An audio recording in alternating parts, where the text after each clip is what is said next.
البعض من جمهور الزمالك، احنا اللي بيهمنا هنا جمهور الزمالك ومؤسسة الزمالك، البعض اخذ على خاطره مننا شوية. انا بعرف ده من السوشيال ميديا، انا مش بخش، لكن بيقولوا لي ان تقريبا محمد حط اغنية او حاجة، بالرغم ان انا لما راجعت بعد كده الموضوع لقيتها افيهات. يعني هو حط لكم اغنية لما انتوا اتغلبتوا في الكاس، هي نفس الاغنية اللي حطها للزمالك لما اتغلب منكم في الدوري، ولكن ربما الدنيا كانت مشحونة شوية. فاحنا عايزين نحيي الزمالك انا وانت. ايه رايك الاول؟ طبعا موافق؟ موافق يا طب قول عايز احيي الزمالك. انا عايز احيي الزمالك. ايوه كده طبعا. هنقول له ايه؟ هنقول له لو في يوم راح تنكسر لازم تقوم كالسهم باصص للسما وعلي صوتك بالغنى. ايوه كده. علي صوتك بالغنى لسه الأغاني ممكنة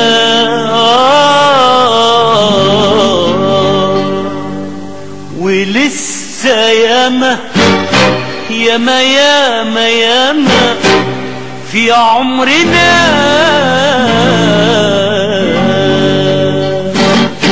علي صوتك علي صوتك بالغنى لسه الأغاني ممكنة ممكنة علي صوتك بالغنى لسه الأغاني ممكنة ممكنة.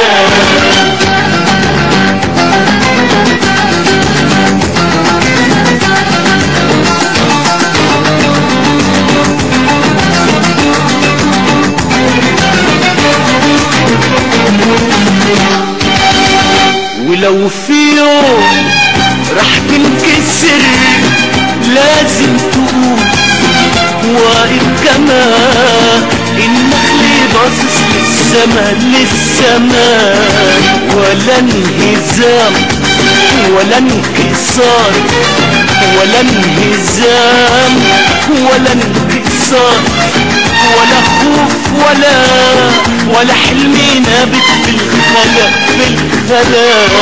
علي صوتك بالغنى لسه الأغاني ممكنة ممكنة لكل الزملكاوية. اوكي نبدأ معاك يا عمرو. عايز ابدأ معاك بدايتك، اكتشفت امتى